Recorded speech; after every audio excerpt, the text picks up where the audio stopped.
thought I'd bring you some PG tips.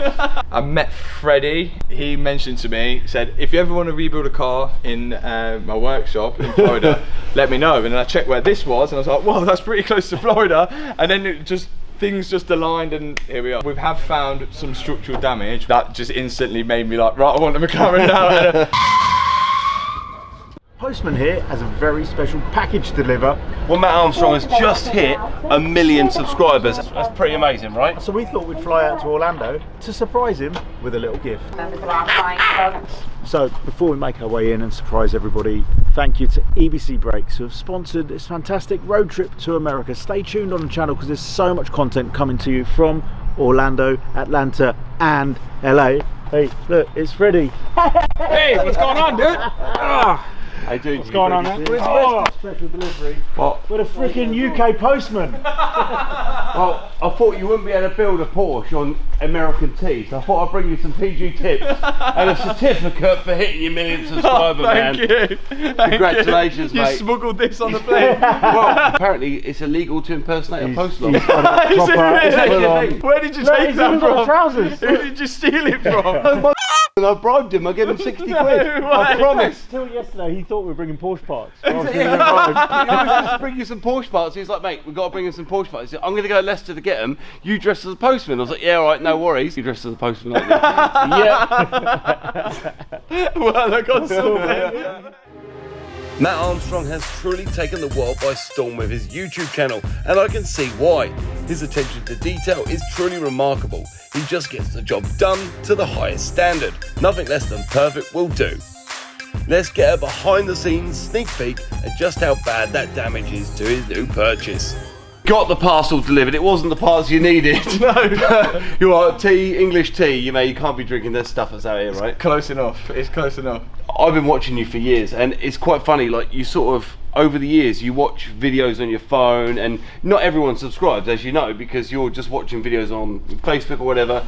And when you started blowing up, and I finally met you at Petrohedonism, I realised who you are, and you're the guy that's been building stuff on your driveway for years. That gives me inspiration. And how bad is it, man? Like, everyone at home is going like, you've really sort of stepped it up here. You're in another country. You've kind of thrown the rule book out the window. How bad is it? I think, do you know what it is? Is every car I do, when you kind of get into it and it's crash damage, and people will know at home if they've done crash damage cars, they're never what you expect them to be. They're always a little bit worse. So I was expecting this to be okay, but we have found some structural damage, which I'm sure we'll like overcome, and as long as we stay like positive about it and we don't get negative, and there's always a way around stuff, and if Porsche techs can do it, then so can we. So I think we can overcome it, but it's going to be a challenge. It's more the finding the parts being an issue rather than the actual fixing, I think, on this one, but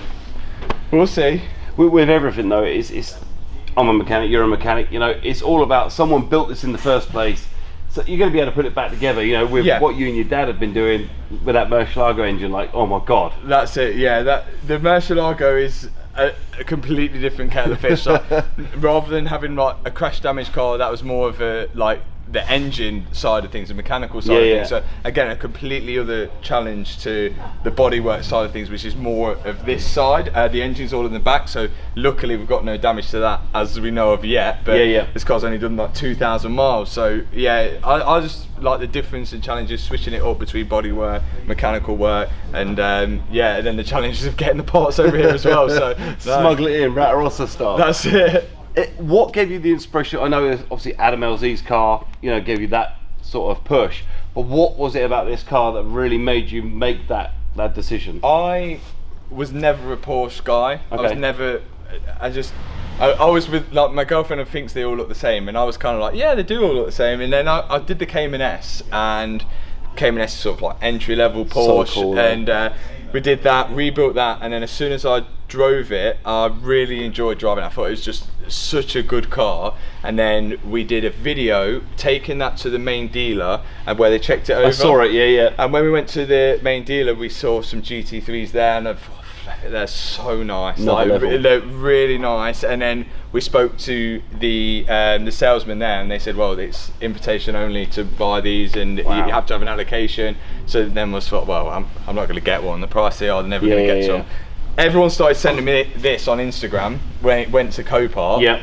And I thought, oh, that's pretty cool, but it's in America. I don't think that's ever going to happen. And I met Freddie Tavarish At Petrohedonism, was it? Yeah, at Petrohedonism, and literally, a month before that, and he mentioned to me, said, if you ever want to rebuild a car in my workshop in Florida, let me know. And then I checked where this was, and I was like, whoa, that's pretty close to Florida. And then things just aligned, and here we are. In the back of your mind, you're thinking, was he just like spitballing and just being nice? Yeah, to that's me? what I thought. That's what I thought. You thought, how genuine was he on that? And then, but since we've been here, it's been amazing. Like we've got to say massive thanks to Freddie for letting us do this, because it literally never would have been possible without Freddie's help. So yeah, and of course Jack here in the workshop as well is absolute master tech at it all. So he's like always there, kind of looking over my shoulder, making sure I am doing things right. That's amazing, though, isn't it? No, it's wicked. But it's weird. It's like a home from home, because like